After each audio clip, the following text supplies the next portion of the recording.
Hi guys, this is Suzanne and welcome to the Under the Covers channel. Today I'm going to talk about some of my favourite post-apocalyptic books. I'm going to pick my favourite 5 in no particular order and recommend them to you. So I've gone for post-apocalyptic, and I've defined this as books where some horrible disaster has happened which has put people into survival gear or has reshaped society in some way. So like a zombie apocalypse or a massive natural disaster has happened. So these won't be dystopian necessarily. So dystopian I class as society gone bad. So for me they're two different things. So, and I have focused on post-apocalyptic books and what my favourites are. Some of them are young adult, some of them aren't. So I'm going to start with the one that I read most recently, which kind of prompted me to think about my favourite post-apocalyptic books, and that was Kresley Cole's Arcana Chronicles, the first one being Poison Princess. So I liked this book when I didn't really expect to. I'm not normally a fan of young adult, but I did really enjoy it. I definitely recommend it to anyone who's read Kresley Cole before. It's definitely got her kind of brand of humour in it. The story as well is one of the most intriguing that I've ever read. It's kind of based on tarot cards, and then different characters are different tarot cards, and they basically have to kind of fight it out. But before that happens, there's this massive event which kills most of the human race and all kind of plant life and animal life as well. So survival is hard, and then you've got kind of this ancient battle going on at the same time. It's so good, it's so good. It's definitely original. If you haven't read it, definitely give it a go. So that is the Arcana Chronicles by Kresley Cole. My next is another young adult, and if you haven't heard of this book then you've probably been living under a rock, and that is The Hunger Games by Suzanne Collins. So you might be like, Suzanne, that's dystopian, not post-apocalyptic, but if my memory serves, that society formed after big kind of lots of natural disasters, and they had to reform themselves, and kind of the districts is how they've done it. So that is how I wrangled The Hunger Games into this list. I do really love these books. The films I think are just okay, but the books are so good. They really emotional books. They really had me kind of crying at some points. They were just fantastic. The story's really good. I know some people have kind of trouble connecting with Katniss, but I always really liked her. And then obviously there's some romance thrown in there as well, because obviously we love romance here. But yeah, The Hunger Games is another series that if you've only watched the films, then you definitely need to pick up the books, and if you haven't read the books or watched the films, then you definitely need to pick them up. There's a lot of hype about them, and I know some books have a lot of hype but there's kind of no substance, but these are definitely worth it. I'm glad to see a book got highlighted in popular media that is actually good.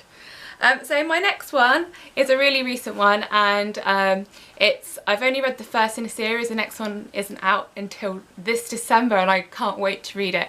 And the book is Year One by Nora Roberts, and it's the first book in her Chronicles of the One series.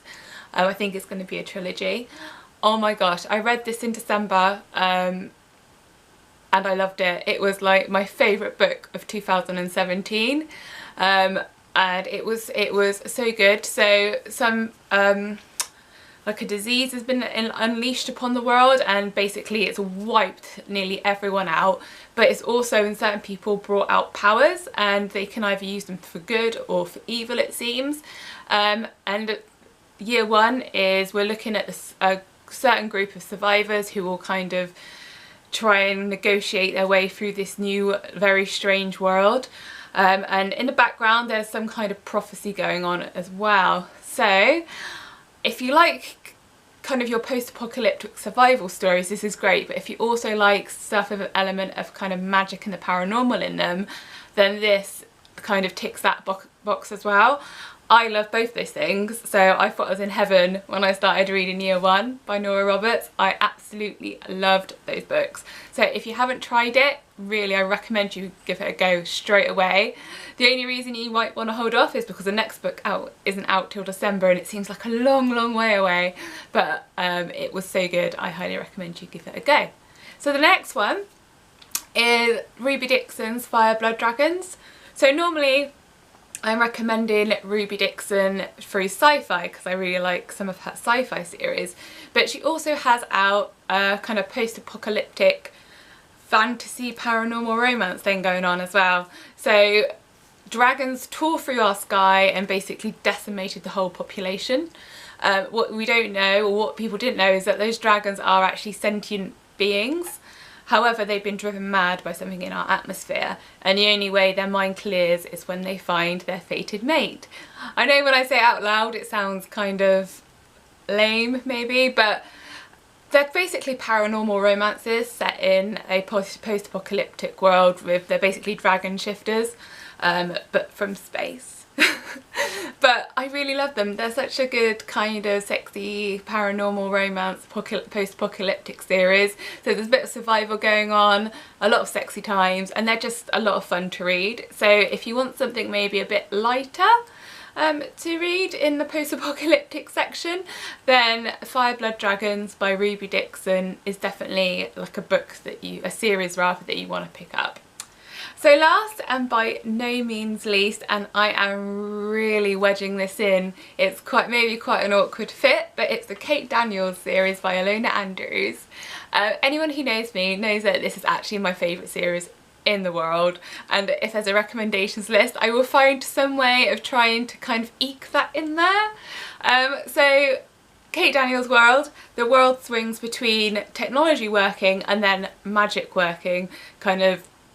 So if the magic is on, it means that technology won't work, and then if technology is kind of on, then magic doesn't work. And this all started to happen when there was a big like post-apocalyptic event which put the world in ruins. So the world we know today in ruins, and now we've got this new world created by Ilona Andrews, in which Kate Daniels is a mercenary at the beginning of the series, who is trying to get by in this world where there are lots of big scary monsters trying to kill her.